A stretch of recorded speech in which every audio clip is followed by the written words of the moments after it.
विद्या ज्ञान प्रवेश परीक्षा की तैयारी करने वाले समस्त उन विद्यार्थियों को मैं जो है बधाई देता हूं जो प्रारंभिक परीक्षा पास कर चुके हैं और मुख्य परीक्षा की तैयारी में लगे हुए हैं। बहुत ढेर सारे बच्चे कॉल्स कर रहे हैं कि क्या कोर्स रहने वाला है, कितने प्रश्न आएंगे, ऑनलाइन होगा कि ऑफलाइन, सारी चीज़ें आप लोगों को नेट के माध्यम से क्लियर हो चुकी हैं, मेरे वीडियो से भी क्लियर हो चुकी हैं।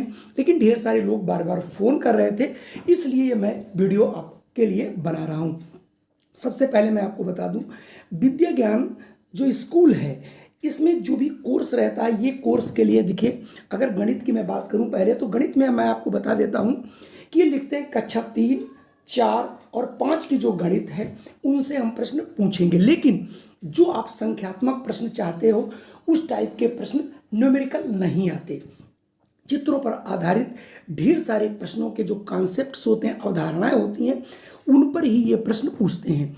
पहली बात कि जो मुख्य परीक्षा आपकी होने वाली है, इसमें ये मात्र 1.5 घंटे की परीक्षा होगी।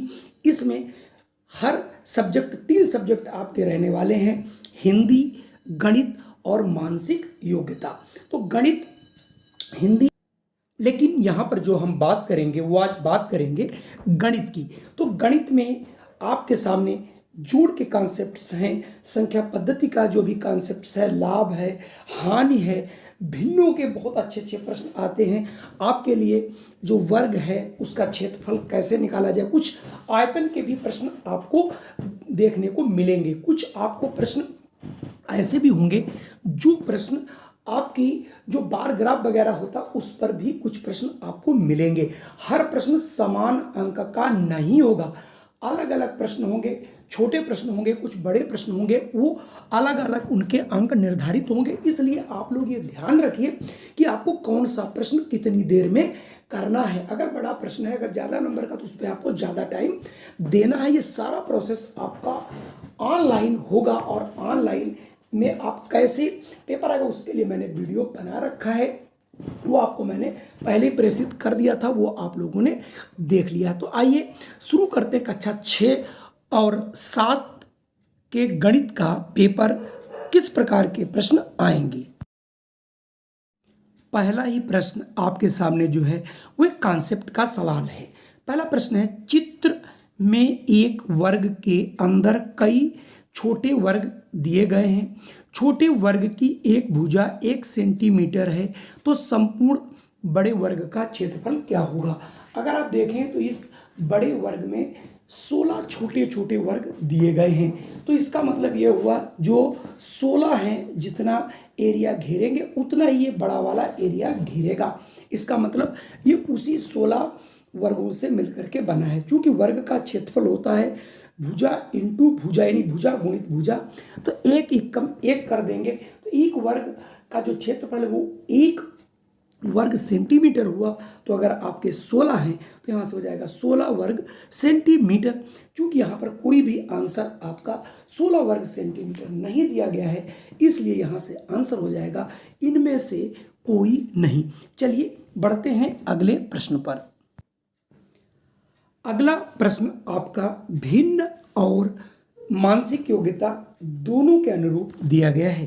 पूछा जा रहा है कि 2/8, 4/16, 8/32 डैश डैश रिक्त स्थान पर क्या होगा। सबसे पहले मैं इनके अगर अंश की बात करता हूं तो पहला हमारा अंश है 2, फिर है 4, फिर है 8, फिर अगला क्या होगा। तो सीधी सी बात है, 2 दूनी 4, दूनी 8, दूनी 16, इसका मतलब 16 अपान होगा। अगर मैं नीचे की बात करूं तो 2/4 है, तो 2 का 4 गुना 8 होता है।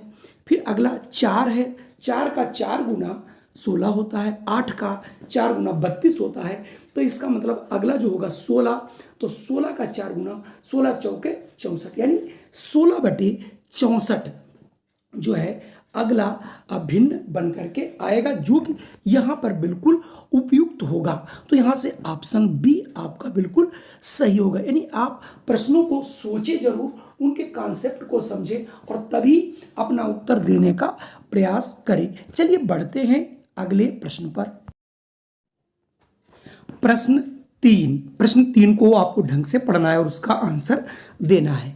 कक्षा के 10 बच्चों के गणित विषय में प्राप्त अंक निम्नवत हैं। 10 लड़के हैं जिनके नंबर कितने कितने हैं, 67, 80, 72, 81, 54, 60, 63, 48, 93 और 54 है। सबसे अधिक एवं सबसे कम प्राप्त अंकों के मध्य अंतर। तो अब आपको यहाँ पर बहुत जल्दी से देखना है कि सबसे अधिक नंबर किसने प्राप्त किए हैं। तो सबसे अगर अधिक जो आंकड़ा है वो 93 यानी 93 नंबर पाया है, और जो सबसे कम नंबर पाया एक बच्चा 93 से जस्ट पहले 48 नंबर पाया है। तो क्या पूछ रहा है, इन दोनों के मध्य अंतर क्या होगा।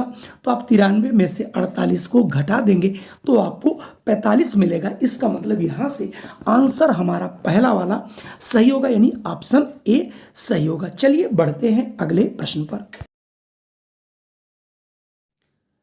अगला प्रश्न 4 भी आपका कॉन्सेप्ट पे यानी अवधारणा पे आधारित है। लिखा है ऊपर दिए गए दोनों चित्रों का परिमाप क्या होगा। तो परिमाप आप आयत या त्रिभुज का ही नहीं, कितनी भी उसमें भुजाएं हो सकती हैं। तो यहाँ पर आप देख रहे होंगे तो आपको यहाँ पर 6 भुजाएं दिखाई पड़ रही होंगी। मैं सबसे नीचे से देखता हूँ। एक की भुजा जो है 6, 4, 2, 2, 3 और 2 सेंटीमीटर की, और इसी प्रकार से इसमें 2 चित्र बने हैं और दोनों का चित्र एक जैसा है। तो अगर हम परिमाप का मतलब के चारों ओर की भुजाओं को अगर हम जोड़ते हैं तो 6 plus 4 plus 2 plus 2 plus 3 plus 2, तो 6 4 10, 2 12, 2 14 और 3 17, 2 19, यानी एक जो चित्र है उसका परिमाप 19 सेंटीमीटर। चूंकि दोनों चित्र एक जैसे हैं तो 19 दूना 38 सेंटीमीटर दोनों चित्रों का परिमाप हो जाएगा। चलिए बढ़ते हैं अगले प्रश्न पर। अगला प्रश्न हमारा भिन्न से है। एक टंकी का 6 बटा भाग पानी से भरा, यानी 6/8 जो पार्ट है वो आपका पानी से भरा हुआ है। तो टंकी का कितना भाग खाली है। बहुत आसान प्रश्न है। अगर आप टंकी को गौर से देखें तो इसमें टोटल 8 भाग हैं। 8 में 6 भरे हैं, इसका मतलब 2 भाग खाली हैं। कितने में, 8 में। तो जो खाली भाग होगा वो हो जाएगा 2/8 यानी 2/8। तो 2/8 इसमें कोई नहीं है, सर लेंगे तो 2 ही कम 2 2 भाग जो है वो आपका टंका खाली है। तो ऑप्शन ए आपका बिल्कुल सही होगा। आपको प्रश्न देखना है और उस पर थोड़ी देर रुकना है और सोचना है और बिना देखे कि आप प्रश्नों के आंसर देने की कोशिश न करें। चलिए बढ़ता हूं अगले प्रश्न पर। गणित के जो भी प्रश्न हो उन्हें आप सदैव ध्यानपूर्वक अवश्य पढ़ें, तभी आंसर दे सकते हैं। अगला प्रश्न है 5 अंकों की सबसे छोटी संख्या क्या होगी जिसके सभी गुणनखंड अभाज्य हों। तो आपको पता है सबसे छोटी अगर संख्या अगर हम 5 अंकों की देखें तो 10,000 होती है। तो 10,000 के वास्तव में यदि हम गुणनखंड करते हैं तो इसका गुणनखंड आ जाएगा, 2 को 4 बार गुणा करेंगे, 2 दूनी 4 दूनी 8 दूनी 16, और 5 के जो गुणनखंड इसमें कट करके आएंगे वो भी 4 बार आएंगे, और उनके आप गुणा करेंगे तो 1000 आ जाएगा, 10,000 आ जाएगा। इसका मतलब ये हुआ 10,000 वो छोटी से छोटी संख्या 5 अंक की है जिसके सभी गुणनखंड अभाज्य होते हैं। 2 × 2 × 2 × 2 × 5 × 5 × 5 × 5, चूंकि यहाँ पर 2 ही गुणनखंड हैं, 2 और 5 दोनों ही अभाज्य हैं। चलिए बढ़ते हैं अगले प्रश्न पर। आगे प्रश्न आपको कुछ कठिन मिलते हुए नजर आएंगे, तो आप वीडियो के साथ बने रहिए। अगला प्रश्न भी चित्रों पर आधारित है जो कि भिन्न का है। दिया गया है कि दिए गए दोनों चित्रों में लाल भाग का योग क्या होगा। तो आपने देखा एक पहला वृत्त है जिसके 4 भाग हैं और उसमें 2 भाग रेड हैं। तो इसका मतलब हो गया पहला जो इसमें योग करना है वो 2/4 है। अगर हम दूसरे चित्र को देखें तो उसमें 6 भाग हैं, 6 भाग में एक भाग रंगा हुआ है लाल, तो ये हो जाएगा 1/6। अगर हम इन दोनों को जोड़ते हैं तो इनका एलसीएम लेंगे 4 और 6 का, तो ये हो जाएगा आपका 12, 4 × 3 = 12, 3 दूनी 6, तो हो जाएगा 6 और 6 दूनी 12 यानी 2, तो 6 और 2 मिलकर के होता है 8, 8/12। अब हम इसे सरल कर देंगे, 4 दूनी 8, 4 तिहाई 12, तो आ जाएगा 2/3। यानी इसका पहला वाला ऑप्शन बिल्कुल सही है। चलिए बढ़ते हैं अगले प्रश्न पर।